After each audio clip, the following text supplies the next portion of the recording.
Assalamualaikum warahmatullahi wabarakatuh. Di video kali ini kita akan belajar materi baru yaitu tentang Blender.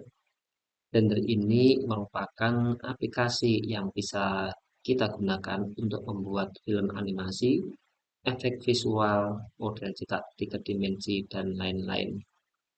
Baiklah, langsung saja kita masuk ke website resminya yaitu di blender.org.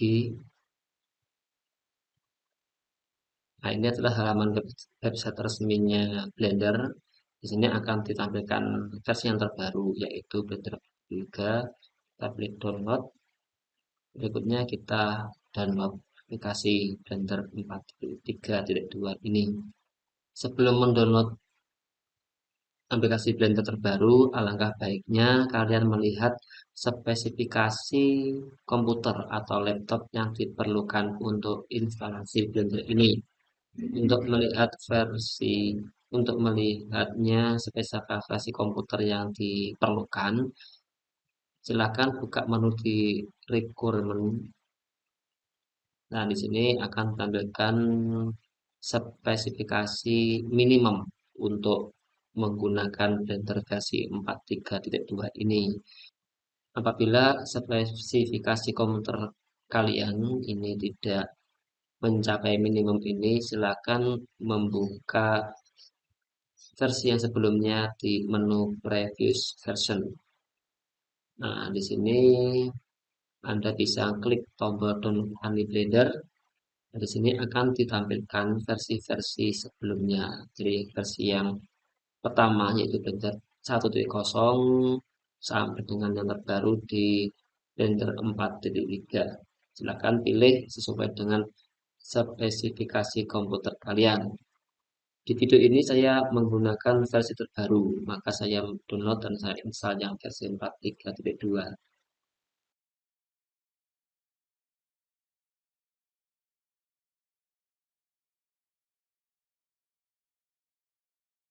Apabila proses instalasi sudah selesai, berikut tampilan awal di Blender.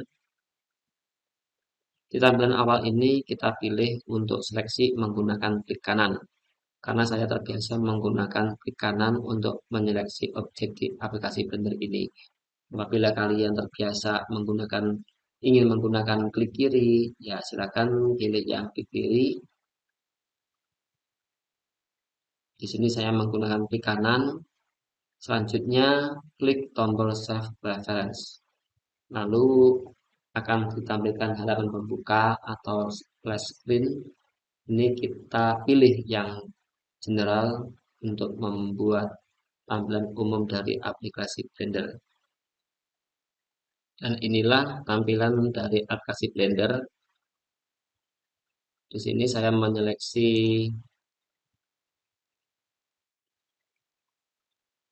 objeknya menggunakan klik kanan.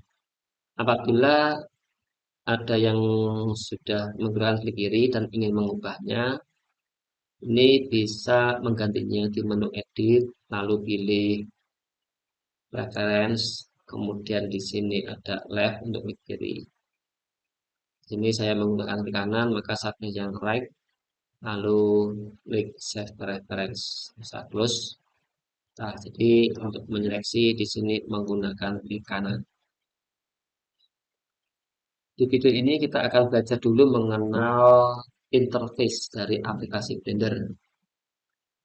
Nah, ini adalah tampilan awalnya. Yang pertama di bagian menu.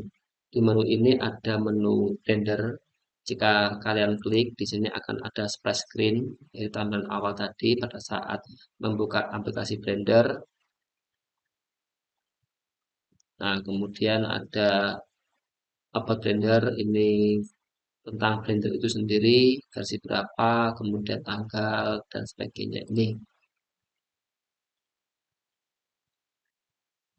berikutnya di menu file. Di menu file ini ada new untuk membuat tempat kerja baru, ada open untuk membuka file yang sudah dibuat sebelumnya dengan Blender, ada recover, ada save untuk menyimpan, save as, dan sebagainya. Ini ada untuk import, ada export, lalu ada external data, ya. Dan juga append ini digunakan untuk mengambil library dari file Blender yang sudah dibuat sebelumnya atau dari file lain bekas Blender ini. Berikutnya ada menu edit. Sini ada edit untuk undo, redo, edit class dan sebagainya ini. Kemudian ada menu render. Render ini di pertama ada render image. Ini untuk menampilkan hasil pekerjaan berupa gambar dan ada render animation untuk menampilkan lampu kerjanya berupa animasi. Nah, nanti ini kita coba beberapa setelah membuat objek dan juga membuat animasi dengan cara merendernya melalui tombol ini. Lalu ada jendela atau window, menu window, kemudian ada help ini untuk bahan bantuan. Apabila kalian ingin memahami lebih lanjut tentang Blender, bisa klik tombol manual ini, nanti akan ditampilkan user manual untuk penggunaan Blender yang versi terbaru ini. Nah, berikutnya tentang workspace atau ruang kerja. Di sini ada beberapa macam. Yang pertama ada layout. Layout ini berupa tampilan workspace layout. Yang pertama workspace layout, arti tampilan seperti ini. Di sini ada bagian tab bar, kemudian untuk ini properties, kemudian ada outliner. Di sini ada timeline, ini timeline, ini outliner, ini properties. Ini fungsinya nanti berguna pada saat pembuatan modeling. Kemudian ada menu modeling sendiri. Nah, model ini untuk memodifikasi geometri dengan alat pemodelan. Nah, ada beberapa macam alat pemodelan kita bahas pada saat pembuatan modeling ya.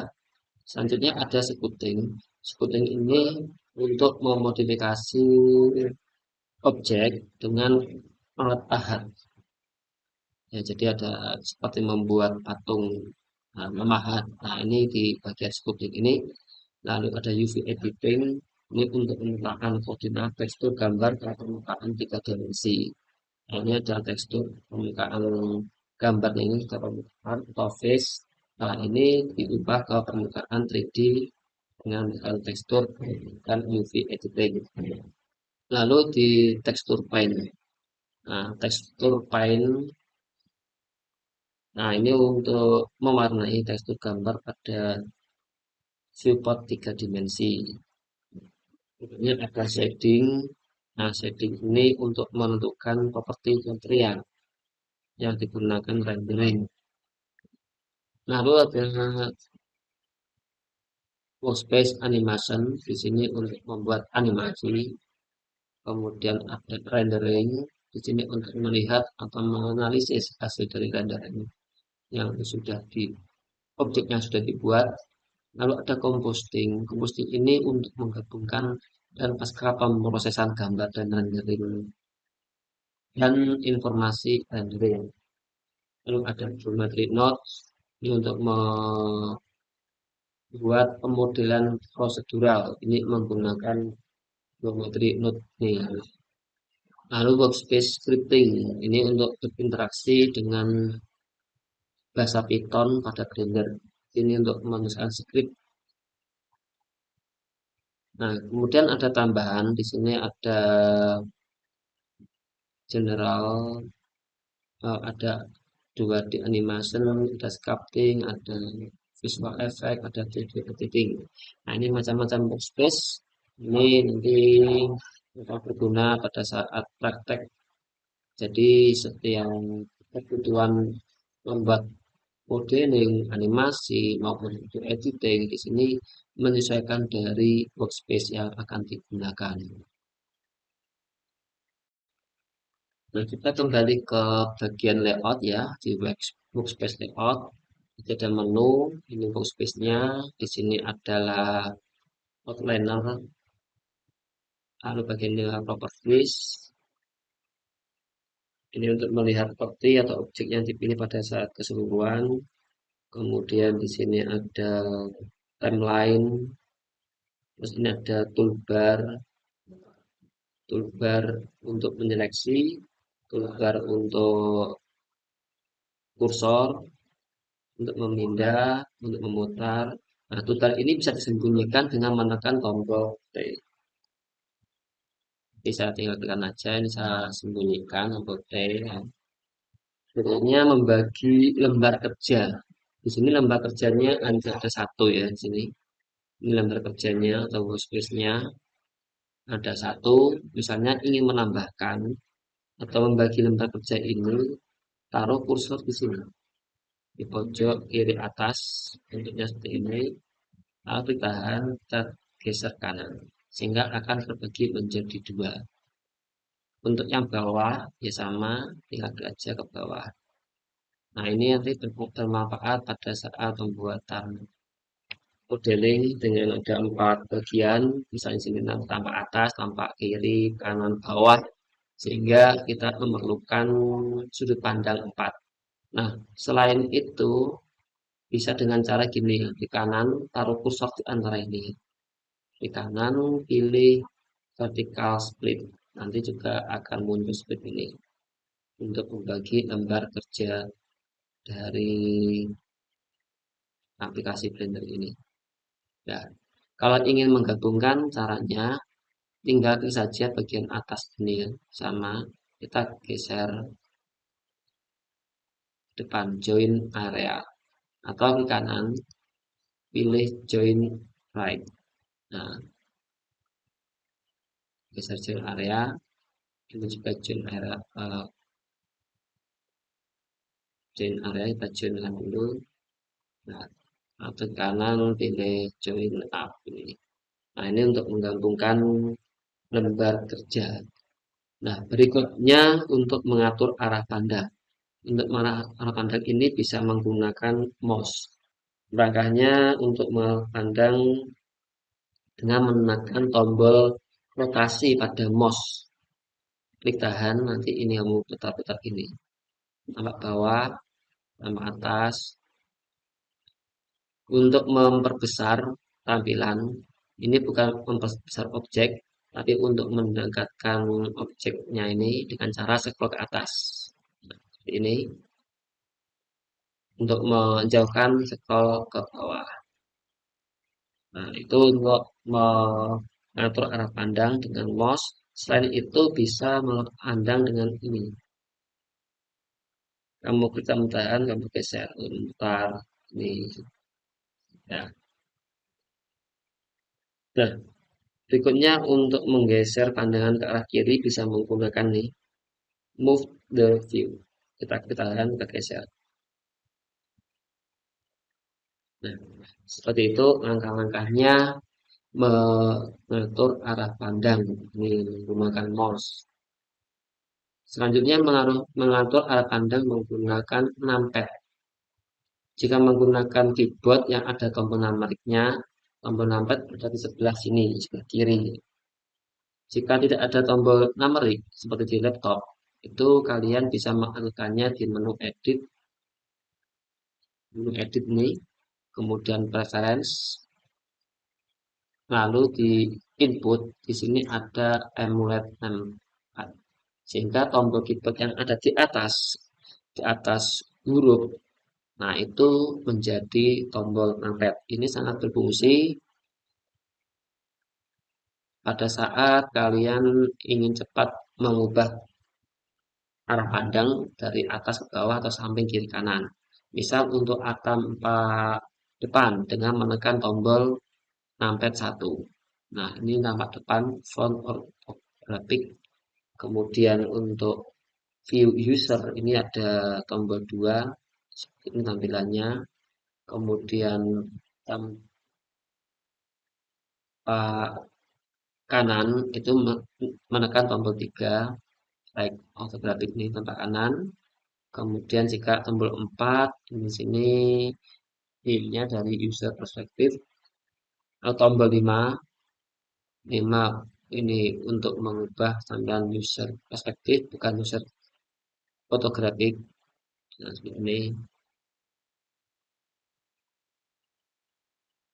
Nah, jadi untuk mengubah tampilannya jika perspektif di sini ubah ke fotografik atas. Untuk tampak bawah, tinggal menambahkan tombol CTRL. Misal CTRL 7, jadi akan tampak bawah. Nah, CTRL 3 tampak kiri. Kalau 3 saja tampak kanan. Ctrl 3 tampak kiri. Ctrl 1 tampak belakang. 1 tampak kanan. Jika menggunakan tombol 0, maka ini adalah tampilan kamera. Jadi nanti pada saat objek sudah dibuat, kemudian ingin di-render, nah ini yang tampil adalah sesuai pandangan kamera ini. Berikutnya untuk tampilan objek. Nah, di sini berupa objek mode. Objek mode ini dipakai untuk melakukan kegiatan pengeditan pada suatu objek secara menyeluruh. Nah, di sini misalnya ada objek segi 4, misalnya secara menyeluruh dengan cara membesar atau mengecilkan ini. Nah, ini secara menyeluruh menggunakan objek mode. Ini yang sering keliru pada saat praktek, belum mengubah objek mode maupun edit mode, sehingga pada saat pembuatan modeling ini terjadi kesulitan. Nah, selanjutnya ada edit mode. Nah, edit mode ini dipakai untuk melakukan kegiatan pengeditan pada suatu objek dengan cara memilih titik-titik tertentu. Misalnya di sini ada dalam titik atau vertex ya. Nanti satu titik ini ada satu vertex. Kemudian jika ingin menyeleksi garis, memilih garis ini atau edge. Lalu ada face atau permukaan. Nah, ini fungsinya edit mode ini untuk melakukan kegiatan pengeditan pada suatu objek dengan cara memilih titik tertentu ini. Berikutnya ada scope mode. Nah, di sini Anda dapat mengedit mesh ini menggunakan brush-brush yang sudah disediakan. Jadi scope ini berfungsi seperti memahat, di objek ini. Lalu ada vertex Paint. Nah, ini untuk memberikan vertex Paint. Ini digunakan pada saat masking. Ada white paint. Ini juga digunakan saat rigging. Lalu ada texture paint. Ini dapat digunakan saat mengambil tekstur. Nah, seperti itu tampilan dari ini objek. Sini kita pilih aja yang object mode. Kita melakukan pengeditan pada objek tersebut. Selanjutnya ada menu viewport untuk menampilkan objek. Pertama ada wireframe. Di sini bisa dengan menggunakan tombol set di keyboard. Ada wireframe. Kemudian yang ini adalah solid. Lalu ada yang tekstur. Kemudian ada tampilan render. Nah, nanti ini biasanya agak berat jika semakin banyak material yang ditambahkan. Jika bukan ke render ini biasanya sedikit berat karena langsung melakukan proses render. Lalu untuk sebelah kiri, ini kita tampilkan tombol T untuk menampilkan toolbox sebelah kiri ini. Pertama select box untuk menyeleksi objek. Di sini ada kursor. Jadi kursor ini bisa ditempatkan di mana saja. Karena saat kalian menambahkan objek baru nanti sesuai dengan kursor tersebut. Bisa seperti ini. Saya tambahkan objek baru. Nah, jadi saat membuat objek baru ini terletak di kursor, titik kursor tersebut. Berikutnya menampilkan properties di sini. Bisa menekan tombol N di keyboard sehingga akan tampil seperti itu untuk menampilkan properties. Nah, demikian materi tentang interface pada aplikasi Blender. Semoga video ini bermanfaat. Wassalamualaikum warahmatullahi wabarakatuh.